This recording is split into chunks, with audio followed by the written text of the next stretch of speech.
Kepolisian Resort atau Polres Wajo menetapkan pelaku pembola ATM Ainun Ade Sumitra sebagai tersangka.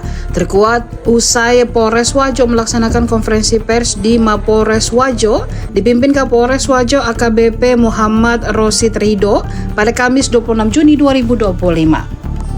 Tampak didampingi Kasat Reskrim Ibtu Fahrul dan Kanit Pidum Ibda Muhlis. Ibtu Fahrul dalam keterangannya menyebut pelaku melakukan aksi seorang diri.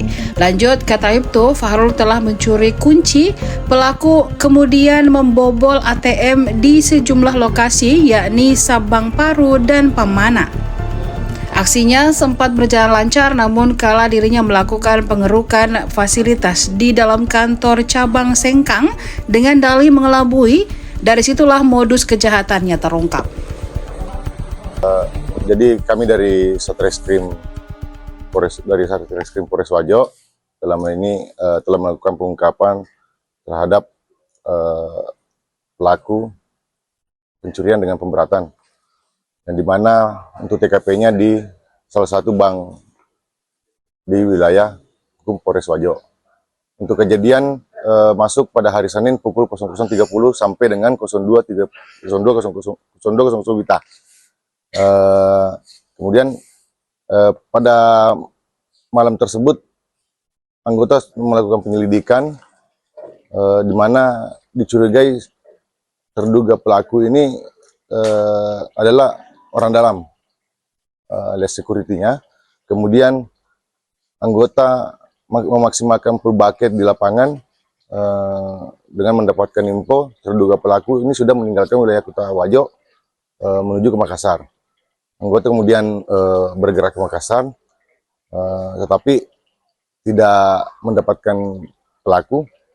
Dan kemudian setelah anggota berkoordinasi kembali dengan teman-teman di lapangan, terduga diketahui ada di wilayah Kota Manado. Kami terkendala waktu pada saat itu untuk tiketnya ke sana karena jamnya tidak menentu. Kemudian kami anggota dari Satreskrim melakukan koordinasi dengan unit Resmo Polres Manado untuk keberadaan pelaku. Alhamdulillah dengan bantuan teman-teman dari Polres Manado, pelaku bisa diamankan kurang lebih pukul 01.20 di salah satu hotel di Kota Manado pada hari Selasa. Kemudian kami paginya langsung berangkat ke sana melakukan penjemputan terhadap tersangka. Kembali dari sana kami melakukan pengembangan terhadap barang bukti yang digunakan pada saat melakukan aksinya.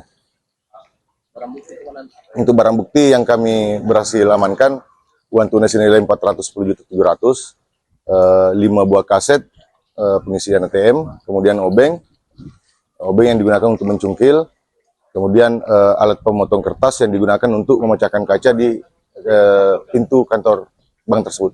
Untuk ATM itu 2, Pak. Untuk TKP-nya juga 2 di wilayah Pamana dengan Sabang Paru. Untuk tersangka masih tunggal, Pak. Untuk pasal ini disangkakan pasal 363 ayat 1 pencurian pemberatan dengan ancaman 7 tahun. Jadi untuk motifnya ini sementara adalah karena terlilit hutang, kemudian digunakan untuk foya-foya. Download Tribun X sekarang, menghadirkan lokal menjadi Indonesia.